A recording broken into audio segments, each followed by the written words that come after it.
এবার বার্ষিক উন্নয়ন কর্মসূচির আকার ৩ লাখ কোটি টাকা। জাতীয় অর্থনৈতিক পরিষদের সভা শেষে জানিয়েছেন অর্থমন্ত্রী। এ নিয়ে আলোচনার জন্য আমাদের সঙ্গে যুক্ত হয়েছেন অর্থনীতিবিদ শারমিন নেলোর্মী। শারমিন নেলোর্মী, আপনাকে স্বাগত জানাচ্ছি। আপনি নিশ্চয়ই আমাকে শুনতে পাচ্ছেন। আগামী ৫ বছরে দেশের উন্নয়নে বিএনপি সরকারের চ্যালেঞ্জ কি বলে আপনার কাছে মনে হচ্ছে?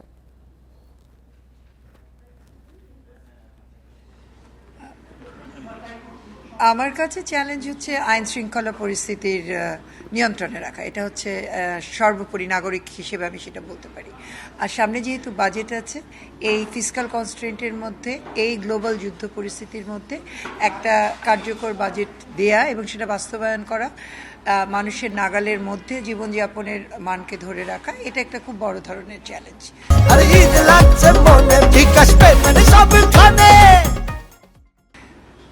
জি, একটু বিস্তারিত বলবেন যে অর্থনৈতিক চ্যালেঞ্জ, যে প্রকল্পগুলো মানে যেই সিদ্ধান্তগুলো হয়েছে সার্বিকভাবে, সেটি আসলে কতটুকু ফলপ্রসূ হবে, এবং অর্থনৈতিক চ্যালেঞ্জটা আপনার কাছে একটু আমি জানতে চাচ্ছি বিস্তারিতভাবে।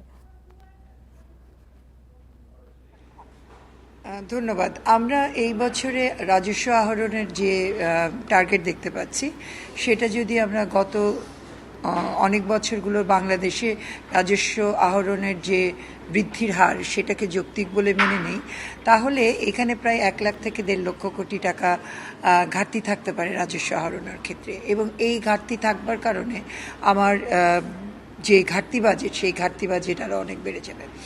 এই জায়গাটা আমাদের বাজেট যথাযথভাবে বাস্তবায়নের ক্ষেত্রে একটা বড় অন্তরায় হয়ে দাঁড়াতে পারে।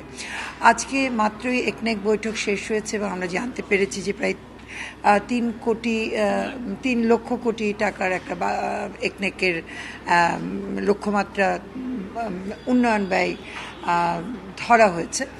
এই ক্ষেত্রে একটু বলতেই হয় যে আমাদের যে উন্নয়ন ব্যয় প্রণীত হয় এবং যেটাকে আমরা উন্নয়ন ব্যয়ের অর্থায়নের যে যোগান বলে মনে করি, অধিকাংশ সময়ে আমাদের বৈদেশিক যে ইনভেস্টমেন্টগুলো আসে সেখান থেকে এই ব্যয় নির্বাহ হয়।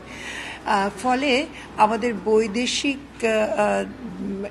এই উচ্চমাত্রার উন্নয়ন লক্ষ্যমাত্রা যদি আমরা টার্গেট করি, তাহলে আমাদের এই ফরেন ফাইন্যান্সিংয়ের মাত্রা কিন্তু অনেক বেড়ে যাবে এবং সেখানে আমাদের যে আনসার্টেনিটিগুলো আছে ফরেন ফাইন্যান্সিংয়ের ক্ষেত্রে, সেগুলোও যুক্ত হবে।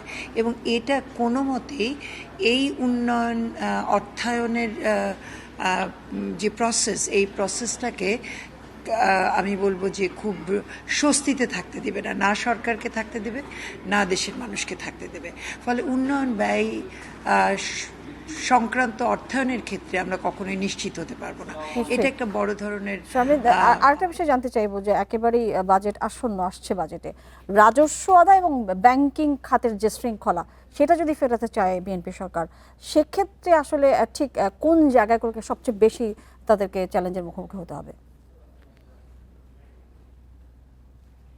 আচ্ছা, রাজস্ব আয়ের ক্ষেত্রে ব্যাংকিং শৃঙ্খলা যদি আপনি বলে থাকেন, তাহলে তো একটা হচ্ছে প্রতিটা ট্রানজ্যাকশনের সাথে টিআইএন নাম্বার যুক্ত করে সেটাকে ট্যাক্সের আওতায় নিয়ে আসা, এটাকে আমি একদমই যৌক্তিক বলে মনে করি। তবে ব্যাংকিং খাতে ক্রেডিট গ্রোথ কিন্তু খুবই কমে গেছে। এই ক্রেডিট গ্রোথটাকে আমলে আনা কর্মসংস্থানের জন্য সেটা খুব জরুরি।